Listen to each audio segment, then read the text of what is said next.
Bonjour, je suis Vincent Bouvet du blog initiation-photo.com. Le focus du jour porte sur les flash Cobra. Pour commencer, un flash Cobra, c'est quoi? C'est un flash qui se monte directement sur le boîtier. Il se monte sur la griffe flash. C'est quoi? C'est ça. C'est ce qu'on appelle la griffe flash des boîtiers d'appareils photo. Chaque marque a configuré la position de ses contacts de façon propriétaire. Et donc, un flash d'une marque ne peut pas être utilisé sur un boîtier d'une autre marque. Cependant, il y a un contact qui est standardisé, c'est le gros du centre, qui est celui qui déclenche le flash. Tous les autres étant présents pour la communication et les réglages du flash à travers les automatismes de l'appareil photo.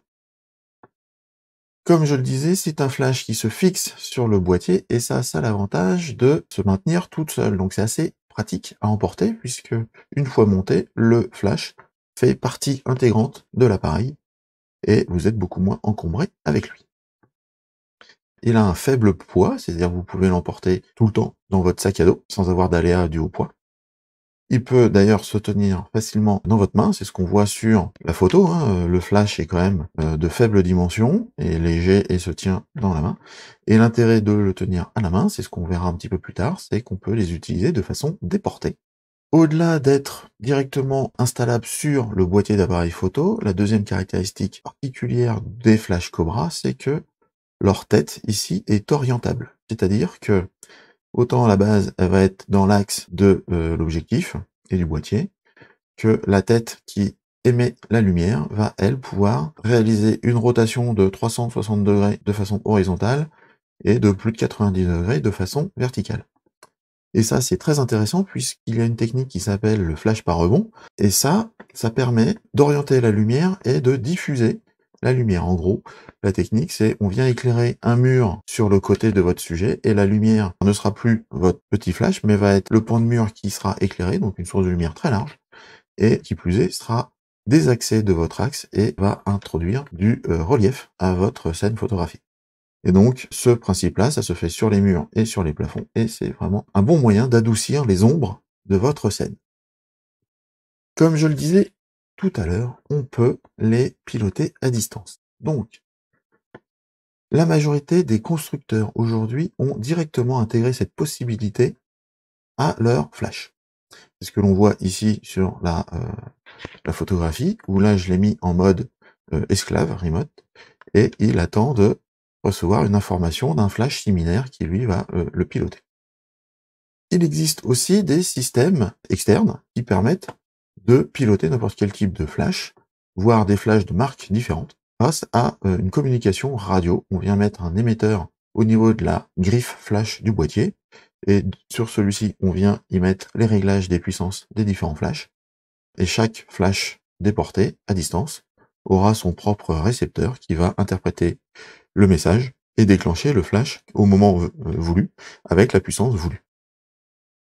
De manière beaucoup plus simple aussi, la plupart des flashs possèdent un déclenchement sur détection d'éclair, et donc là, il suffit de le mettre dans ce mode-là. Vous faites un éclair avec n'importe quel flash de n'importe quelle marque, n'importe quel moment. Dès qu'il détecte le flash, il se déclenche lui aussi, et pour le coup, il faudra paramétrer la puissance directement sur les flashs.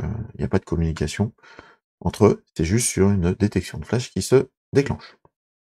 Le monde des flash Cobra et des flash studio se rapproche de plus en plus.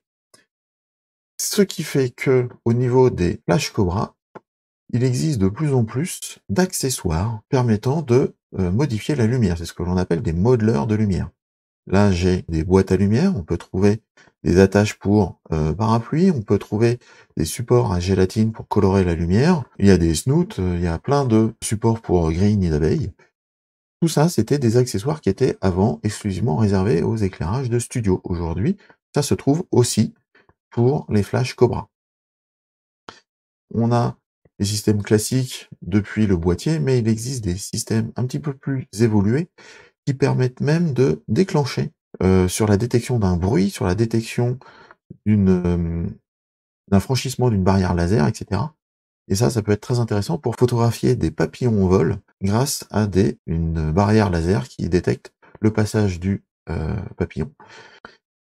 Enfin, il existe aussi des adaptateurs, là, pour un Flash Cobra, pour utiliser vos modeleurs classiques de Flash Studio. Et donc, vous n'êtes pas obligé de racheter du matériel spécifique pour les Flash Cobra. Il suffit d'acheter un certain nombre d'adaptateurs pour utiliser le matériel que vous possédez déjà.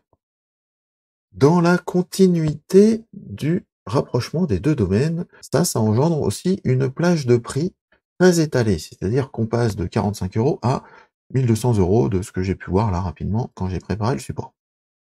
Dans la majorité des cas, le prix moyen d'un flash de bonne facture, donc construit par des marques de constructeurs d'appareils photo, c'est autour des 150 € environ. Vous avez la possibilité de trouver des flashs moins chers, jusqu'à 45 €.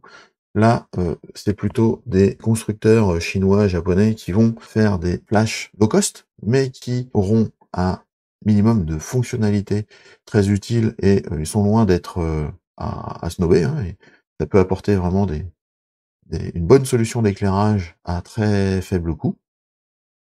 Et à l'opposé, vous avez des constructeurs de flash, de studio, comme Profoto ou ces choses-là, qui développent eux aussi des nouveaux flash Cobra et qui peuvent, pour le coup, coûter plus cher, hein, 1200 € ce n'est pas rien. Mais c'est aussi un gage de, puissance lumineuse avec des fonctionnalités spécifiques. Donc il y en a pour tous les coûts et pour tous les goûts. Ensuite, c'est une solution sans fil, c'est-à-dire qu'il n'y a pas de fil d'alimentation avec les flash Cobra. Ils fonctionnent tous sur la base de batterie. Ça, c'est super pratique à utiliser. Vous ne prenez plus les pieds dans les fils, vous pouvez les emporter partout. Vous les positionnez facilement là où vous voulez. Vous n'êtes pas obligé de regarder où se trouvent les sources d'énergie disponibles. C'est intégré au flash. Ça signifie que c'est une solution qui est mobile, très facile. C'est vraiment une solution à ne pas négliger. Effectivement, comme on l'a vu précédemment, elle a ses limites en termes de puissance, en termes de capacité de modeleur. Par contre, en fonction des sujets que vous allez photographier, ça peut être une réelle solution d'éclairage et ce n'est pas quelque chose à snober, au contraire, faut vraiment profiter de ça aujourd'hui. Pour aller plus loin dans ce détail-là, les Flash Cobra étaient plutôt destinés à du reportage, c'est-à-dire à privilégier la réactivité de mise en œuvre plutôt que la précision de réalisation.